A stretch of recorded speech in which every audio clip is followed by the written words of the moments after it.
আরে এটা আবার কি চকচক করছে? আরে এটা প্রাচীন কালের ফালতু জিনিস, ফেলে না। শালা অপমান করে দিল। এখন তোমাদের পেছনে কুকুর তাড়া করবে।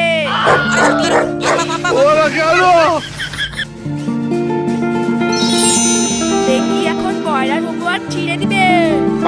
যে করে হোক আমি বেঙ্গির সঙ্গে কথাই বলবো না, তাহলে আমার হোমওয়ার্ক ছিঁড়তেও পারবে না। ময়রা তুই হোমওয়ার্ক করে এনেছিস? কি রে ময়রা, করে এনেছিস? এবার আমাকেই কিছু করতে হবে। আরে দেখ, মুখটা দেখ, দেখ। আরে এটার মধ্যে আমার হোমওয়ার্ক আছে, ছিঁড়ে দেবে। এখন মমতা ম্যাম আর মোদি স্যারের ব্রেকআপ হয়ে যাবে। ছোট মমতা ম্যামের এখন বেকআপ হয়ে যাবে। যা তুই গিয়ে এই ফুলটা দিয়ে আয়। ঠিক আছে ম্যাম, এই ফুলটা নিন, মোদি স্যারকে দিবেন।